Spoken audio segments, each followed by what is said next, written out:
Hi all, and welcome to this lecture about neural network representation.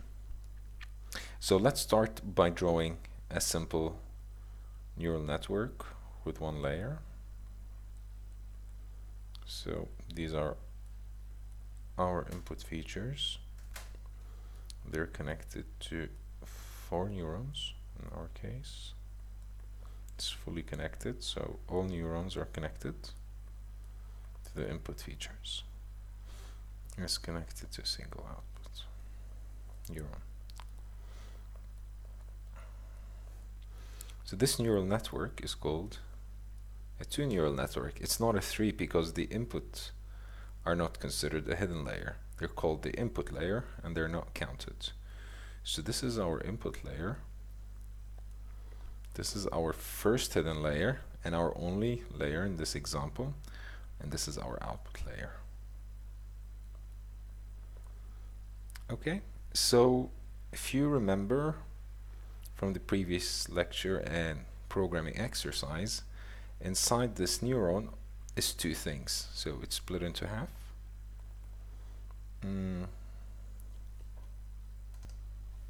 Just have to redraw this a little bigger.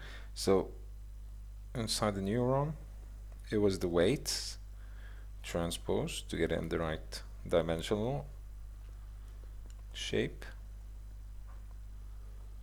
with the sigmoid of Z. So this here is really what's happening in a single neuron, where the inputs x1, x2, x3 are going in, and the output, sorry about that, and the output is a y hat. So this here is donated as Z, and this here we're going to donate it as A, which is the activation function. So in this lecture we want to talk about neural representation and is how do we represent all of this mathematically. So in the input layer, or generically, you can have, let's say, an activation function.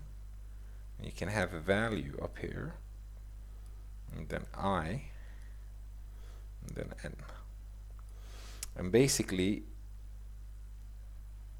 this is like that.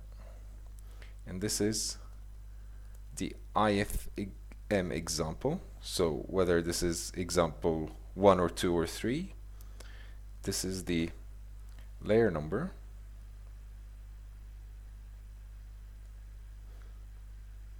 So whether that's layer 1, 2, layer 1, 2, or 3, and the n down here is the number of the neuron. So neuron number. So whether that's the first neuron, second neuron, or third neuron, I apologize. The layer is whether it's this layer or this layer. And then in a deep neural network, of course, you're going to have more layers. So if we take this very simplified example and we say, okay, what does A1 look like in our case here? So how does the activation function look like in the 2-layer neural network we have there? And simply put it will look like this. So A1 because we're in layer 1, A2 because you're in the second neuron but you're still at layer 1, A3 because you're in the third neuron but still layer 1, and A4, I'll expand this a bit, A4, 1 because you're still in layer 1. If you had more hidden layers, then you're going to present it the same way, but not in the above example, but then you would have again the first neuron but the second layer, and so on and so forth until you're in the L layer with whatever. Well, this will always be 1, but this way. Okay, so this is how we can present our activation function. Let's represent Z for the above example. So we know that Z is this equation right here.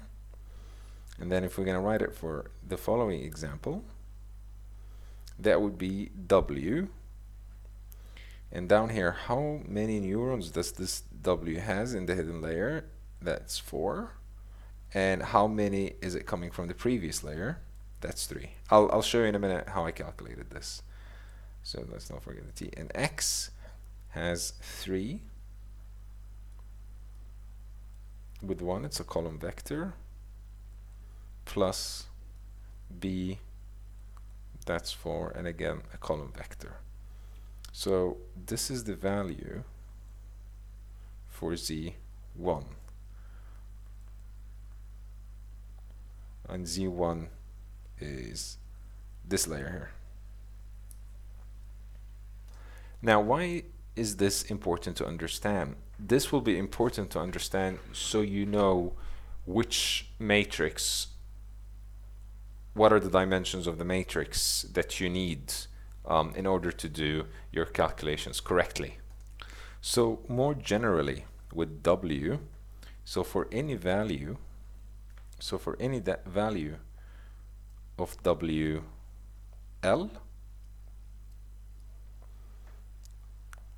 we can say the dimensions are the number of neurons in that layer and the other dimension will be NL minus 1. So in our case here it was 4, which is the current layer, layer number 1, and 3, which is the value from the previous layer, and in this case it was the input. And for B, it is NL again, and which should have been 4, yeah, 4 and 1, because it's a column vector. And X here in this case is just simply the number of input features. So this is how we get the dimensions for our values. For the activation layer, let's see if I can just right here, keeps on jumping. For the activation layer, oops, A,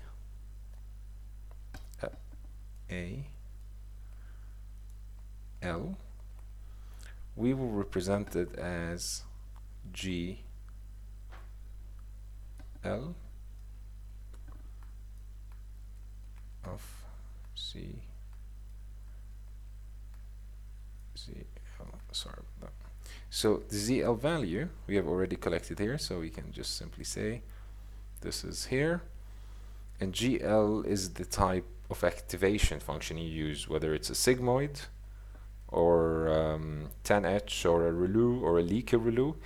And here it denotes in which layer do you use that, because you can use different activation functions in different layers. So now you know how you can represent the weights Z and how to represent the activation function A. So if we were to calculate the neural network representation for the two neural network layer here, it will look as follows. If we can go to, so you need to calculate Z for layer 1, and you will need the weights 1 plus B 1, and we have already represented that the number down here will be NL comma NL minus 1, and here it will be NL1 for a column vector. Now we can put X here, but for sake of consistency we are gonna do activation 0, and activation 0 is the input layer X, and AL denotes Y hat, which is the output layer of a neural network. And the reason these are in capital, because I'm presenting it in a vectorized form, so I'm going to show you the vectorized form after I write down the equation. So what will be the activation function for this? And if you remember, I presented it. Activation function is simply going to be GL, which in our case will be again 1, with the weights value. Then for the next layer, layer number 2, or in our case it was the output, so we'll put Z2, and it's gonna take the inputs, or sorry, the weights, and the activation function in this case will be 1, since the output of the first hidden layer is passed to the next layer, so it won't be 2. And the real numbers here is going to be 2, and you're going to calculate the activation function again with G2 Z to the power of, or layer number 2. So this is how we calculate the forward propagation. So we can generalize this to any neural network by saying C of any layer equals W L A L minus 1 plus BL, and it has to be, sorry, it has to be brackets, a bit hard with the screen. So again, and the next layer, capital A, because it's a vectorized form, and I will show you what I mean in a bit. The activation function,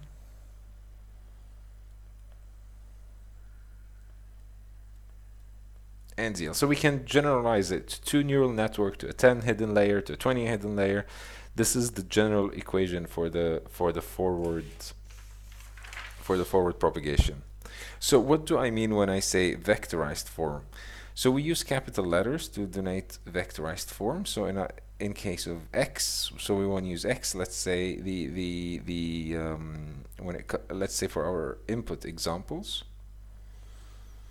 we can say that X example 1, X example 2, XM, which is the number of examples. They can simply be arranged in this way in a matrix. So this will basically be an XM, where M is the number of examples and X is the features.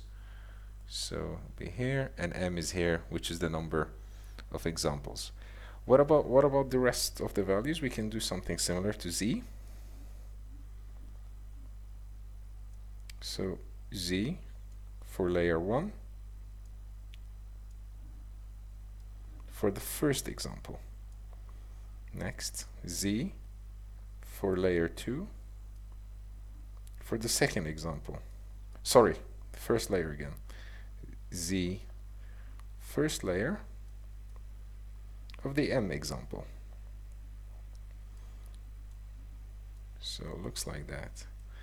So for a neural network, we end up having for one layer, so if we have the input examples here, so for our first layer here, so first layer, we can stack all the inputs, all the input Z values in this way. And the same applies for A, so we just simply, you can write literally the same equation for A, just replace Z with A, and then you're going to have the activation function for the first example, for the second example, for the third example, for the first layer. So this is a vectorized form, so you don't have to create a for loop to loop all over your examples and create these matrices. You can just simply stack all your input information this way. So this is what I meant by vectorized form. So this was for the forward propagation. How does the back propagation look like? And this will become more clear when we start coding in the Jupyter notebook next, after this lecture. So can we go to the next slide? Yes, we can. So the back propagation will basically be calculated as follows. So we're going to start with, of course, the second layer, because it's a two-layer network and the back propagation goes from the second layer to the actual layer, and we have derived it in earlier lectures as that way. So it's the activation function of the second layer minus the y value, and to calculate the derivatives of the weight, it will be as follows. So we got the activation functions. T divide by the number of x. So this is a t, not a plus. And db will be calculated as follows. So it's the sum of dz2 over m. So basically this value is going to come from here. And again, this value is going to come from here. And the activation function of the first layer that you've calculated transposed. So you would do the dz for the next layer, which is the first layer in our case. In the next lecture, we're going to do a nice representation for this, so it will look better and more easy to grasp than these equations. So it will be the weight functions times the transpose, element-wise, no, just normal multiplication in this case, with the derivative of the activation function and the linear equation you pass here. So when I write g dash, what I mean is this. So g dash z is basically the partial derivative for this.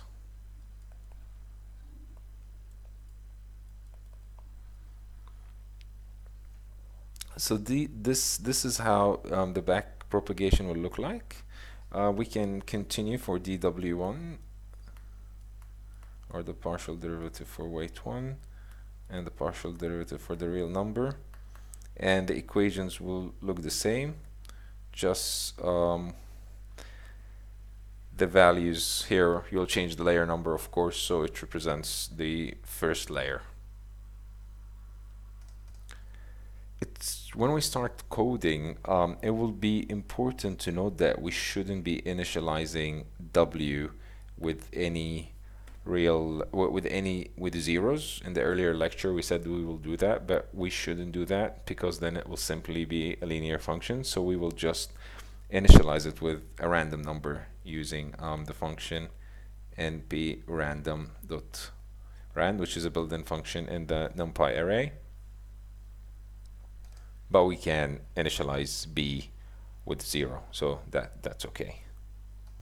In the previous slide, we spoke about the weights here for WL and BL. So let's do the same also for these. So for the backward propagation, and for DL, or sorry, for DWL, let's just do a line so it's clear if someone wants to take a screenshot. So for D of any layer, it will again be NL, comma NL minus 1, so that it won't change. The same for the DBL, because the size of the matrix will not change whether you're doing forward or backward propagation. Keep on confusing myself with these and the activation function will be like that.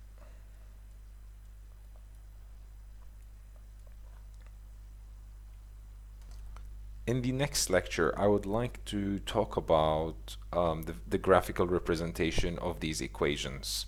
It will help you get a better grasp of the idea of why do we need neural representation. It will be very apparent when we start coding, because you can use this to check the dimensions of your matrices, and this in turn will help you to debug your code if you start getting any errors. I do understand if some of you have found this lecture very confusing. It's been a bit very theoretical calculus in a way, but stick around for the next lecture to see the graphical representation of this. Thank you for watching.